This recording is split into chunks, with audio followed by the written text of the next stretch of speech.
Ndakwereka ko umwana w'abandi mugomba kumwica stone azokwama umutima uri mu kirere. Arega nazo rukomere kwa sisi n'ubu ntiruramupfa mwija ni roketo. Yabomokeye mu mutima RPG. Ubu rero hazoza nani gari ya moshi nani mbego gari ya moshi nani burende. Kuri BRINELLA ni burende izopugira mu mutima wiwe umuntu apfa sambo nyamariya. I mean like Stone. Okay. Stone. Stone. Jiwe gumu yani Stone. Reka ndakubwiza kuri bro. Jiza uja hasi. Uwo ni Stone. Jiza uja hasi. Jewe nakurikiranye ibiganiro byanyu kuva ku cyambere kugeza ku cyanyuma. Ariko nta munsi numwe nari bwaze mu byanyu. No. Nta n'umunsi numwe nari bwakwandikira ndakubwira ko ibyo bintu byanyu. No. Ariko no munsi nakwandikiye. Yeah, that's why Nigeria shaka kumenya why. Kubera kino kwandikiye. Ni kubera ko namaze kubona yuko hari ibindi bintu byagiyemwe bitameze neza. Ivyo mwarimwe byari sawa. Ariko ibindi mwashatse kwinzizamo A1. Ivyo rero ni nyabaki twinjijemo je ko mbona byose biri right. Ko je ndi hajya nka referee. Okay. Stone wibwe umugore sivyo? Wari umugore. Ilano yita gute gute kuribwa umugore umuntu w'umuhungu. Ibyo sino bihagarara ko cyane kuko nibindaba nimwe muzi byo mupfa sivyo. None wari wemera ko bamuri umugore? Hara muri ye nyene none tito narabibonye. None kumujyati ibibazo sivyanje.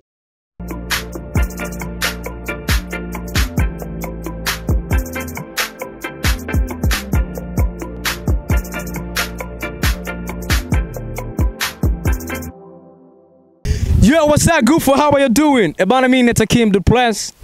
Kama mnavyoona niko hapa mbele ya Nick Egyptian Medias. Mmeona look mpya au niseme face mpya kwenye media yetu. Si mwingine mnamjua au ni mdogo wangu kabisa, yani mnyama wangu. Kicha wangu, msazi fulani. Yeah, mchawi yani. Mchawi fulani. Nisemeje? Sina hata jina. Huna hata jina. CAMAMARE. Mambo vipi blaza? Fresh. Nyama mwingi? Unyama mwingi ugali mchache. Nyama mwingi ugali mchache. Ndo tatizo. Mtajiongeza wenyewe huko. Bana ndio CAMAMARE. CAMAMARE leo na musi bana. Jeff yanangaje. CAMAMARE twaradure mu vacations ngiye ku direct movie n'utundi dukogwa dutandukanye kubera behind bino bintu host kuba mu cameraman so nsanzwe ndumu director we movie. Rero CAMAMARE hari movie tumaze gukorana ndumu director. Niyo twahirukana mu buzima busanzwe n'umuji wanje. For real. Rero na musi yancekinza mbwira ati akimurihe dukora gatwiko. Akimu urihe ko hari ibintu mbona bitari kugenda neza. Urabiza wewe ongea tu kimaliza afuri kwambi. Anyways rero je maze kucekinga mbwira ati ebana Kim jewe ngomba tuvugane hari ibintu mbone bitagenda neza aho kuri media yiwanyu. So rero ngomba kumenya nibiki CAMAMARE yamamagariye. Ndabibutsa neza behind yabuno buzima turibo je CAMAMARE n'umuji wanje kabisa bisanzwe for real. CAMAMARE karibu rero hama unyagire umico kiyago. Bavuga ati fata intebe wige. Fata intebe wige. Aho bavuga ati intebe wige. Ngo amatwi kuri ngo amaso kuri ekra. Amatwi kuri Master Jack. Ariko ngo turavuga ati amatwi kuri Akimu na Chama. Ikibuno ku ntebe. Reka mabwire rero. Nabura. Jewe maze iminsi hari ibintu ndi kubona kuri channel yanyu. Okay. Kandi nawe uberimo. Naho mama navuze ati nkarondera koresha umwanya. Wenda ntabimpa neza. Kubera ko nawe nyene nabonye umenga hari nk'ibintu nawe nyene byiwiwe by'umugore wiwe n'iki bidashobotse biza gutuma umenga amakuru. Hayo yaguha neza. Cyangwa gatira kandonderende umuji. Ari wewe. Man. Ahangi cyanzanye ngahanye ntabwo naje gufitana namwe sibyo. Nta nubwo naje kujokinga namwe. Naje kubaho kuri. Okay. Burya iyo mbonye undi muntu ari mu nzira itariyo kumubwiza ukuri kamubwira ati ewana va muri inzira ca muri iyi naco bitwaye. Si cyaha kabisa. Bisobanura ikirere. Stone. Okay. Stone. Stone. Jiwe gumu yani Stone. Reka ndakubwiza ukuri bro. Jiza uja hasi. Uwo ni Stone. byiza ojaze njyewe nakurikiranye ibiganiro byanyu kuva ku cyambere kugeza ku cyanyuma ariko nta munsi numwe nari bwaze mu byanyu no nta n'umunsi numwe nari bwakwandikira ndakubwira ko ibyo bintu byanyu no ariko no munsi nakwandikiye yeah that's why nagira nshaka kumenya why kubera ikintu kwandikiye ni kubera ko namaze kubona yuko hari ibindi bintu byagiyemwe bitameze neza ibyo mwarimwe byari sawa ariko ibindi mwashatse kwinjizamo ewan ivyo rero ni nyabaki twinjijemo je ko mbona byose biri right ko je ndi hajya nka refari okay Stone wibwe umugore sivyo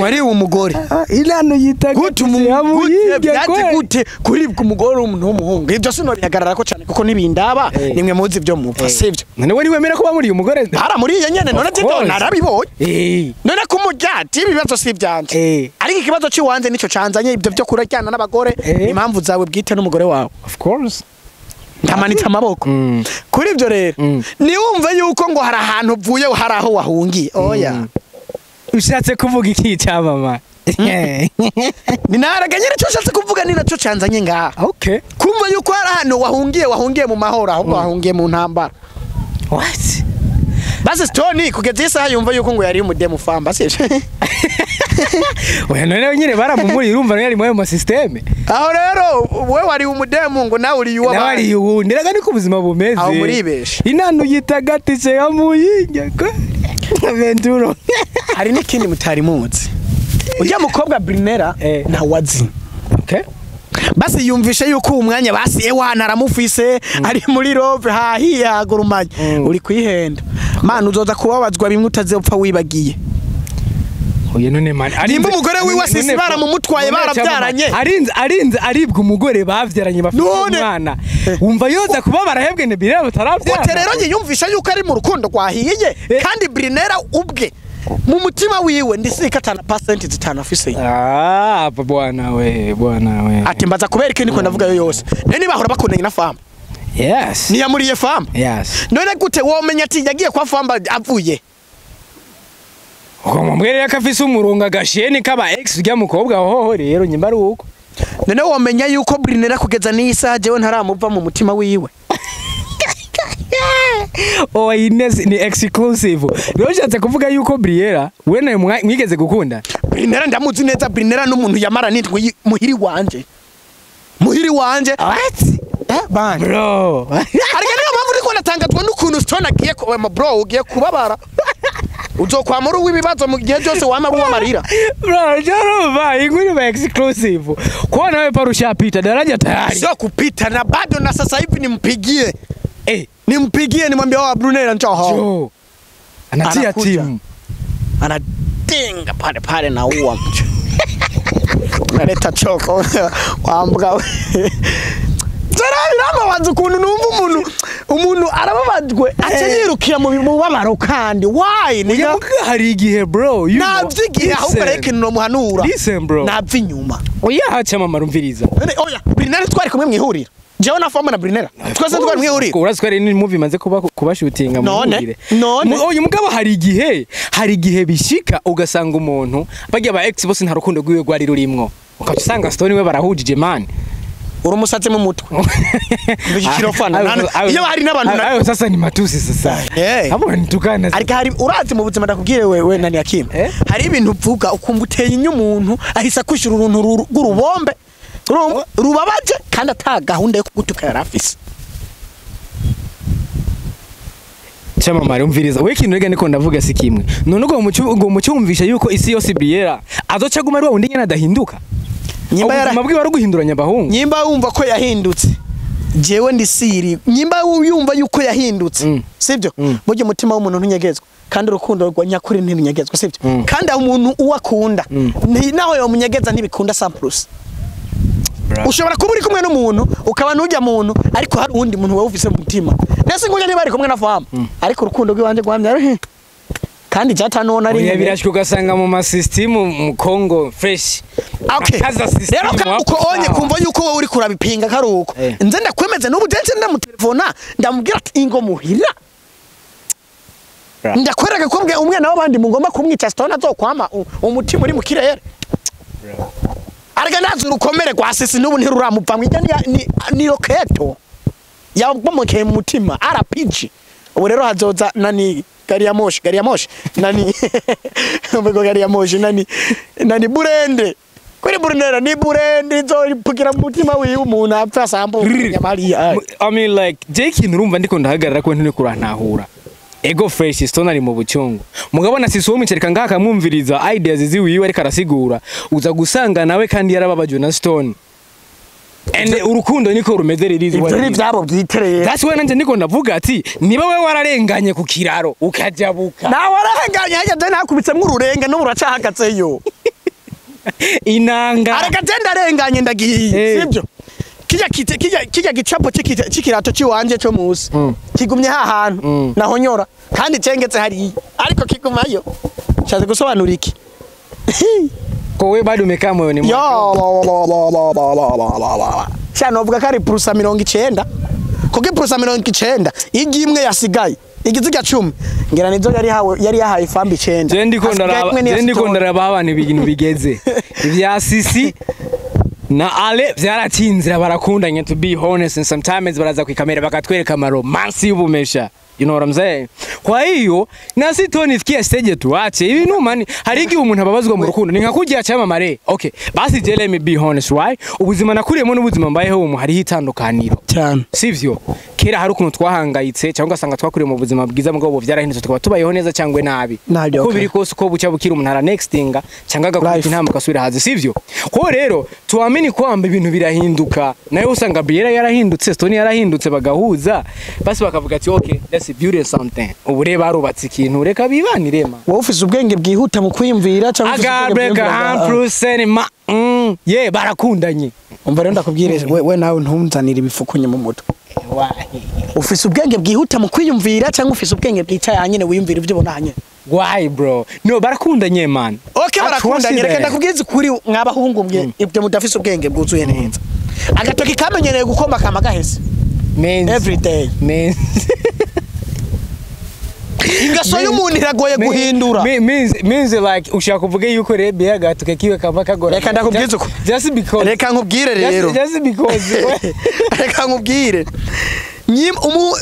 ariyo kategori zibiri umuhungu n'umukobwa umuhungu aroroshe guhinduka Hakim umuhungu aroroshe guhinduka ariko umukobwa oh yeah ubwo ikibazo cyane nicyo kiranye n'amanavuze like God supporting to be in a relationship zidashobora kurera abantu mu rukundo to be honest ariko navyumvise yuko mwizeye cyane yuko umuntu ashobora guhinduka umuntu arahinduka for sure abantu nkamwe bwe rero mudaba mushoboye kwemera mu amahageza yeho mwemezwa how what you mean bro abahageze yaho mwemezwa kuko mwemeze niho numva yuko ibintu byo babiri so how wonyemeza yuko famba fuck shit man okay exactly like I said it right how wonyemeza ariko naho wamuvuga nta kibazo ko nawe arimwo nubu sinzi ko yapuyemo ahubwo Stone wera yoho okay the hashtag yawe kuri Stone ni yi Stone cye kwanza birahindutse birahindutse BRINELLA agukeneye tumaze tuvugane Stone biri nyuma y'umugabo cyangwa to making BRINELLA ubu yewe karanda kubwiza ukuri none guteje no hanano kamuhira nkaza nkakurondera atampamvu ari uko gusa nshaka kumenyesha yuko twigeze kugendana na BRINELLA isi depend birashika ukabumukunda sana ahubwo kimukunda that's why you come back uri kuratangaza kuri kamera reka ndabemeze rero yuko BRINELLA naze kumutora waje gucura inka naze gucura inka muve nyuma kama umeatika unyama vunga sio ndonge tumeatika mpaka unakuja kelali hii niga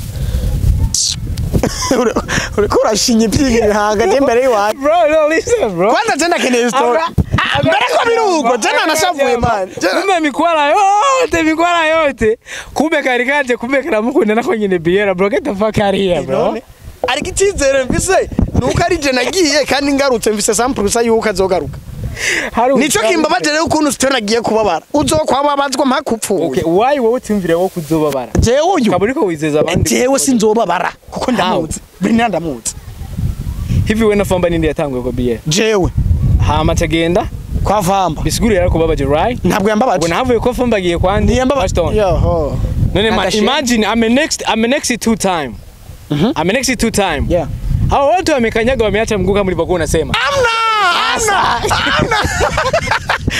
sasa wamekanyaga dundo hata kama wasikiliza sasa kwa mpole choko wewe amna no Amna no maya. Imepunga kabisa. Wewe demu ulichukua ulisema wewe ndio umeanza? Yes. Wewe ulianza. Nikatoka. Sio ndio amenitupia. Hamna noma. Wewe ulianza ukatoka. Unyama. Famba akachukua. Eti. Na yeye akakaza. Unyama. Alipomaliza kukaza story naye amekuja amekaza. Sasa wewe tena unarudi kuchukua. Ngoja. Sasa wewe unarudi kuchukua tena. Nimufata imibabaro mwatetwe n'abandi ngo batenga aho mutategere twakuja. Muzogwayo. Unaumizwa huku kiherehere na maumivu machozi nini anakutupia kwa dogo. Kwa risasi. Kwa hiyo the hashtag ambao unayo ni kwamba uramukunda Briella nico cyeretse kuvuga uje gucura atahe mu rugo, right? Umva jewe gahunda. Arekane nabo bagabo abandi twisubirire mu byacu. Reka jewe nta nubwo ndabishaka mu bintu by'amarezo sosio. Gusa nimwabikomeza Stone ugashaka kugira birebire tuzobigira birebire. Cyo rero icyo jewe umujama nibabikunda tubikorera inbox. Outside ya bino bintu n'umujizo nitwohoza bro. That's why imanda nk'inyuma ya kamera turaza kwibandanya. But look, when you check into ndumva ushikiriza kwa Briella na Stone na Famba kugira like those take it over ikigani. Uzi impamvu je Brineella ntashaka kubavuruga kasana na Famba. Ni kubera ko Famba yari umugenzi. Okay. Sivyo? Yari umugenzi cyane dukorana twamana every day, every time. Ucura bareka.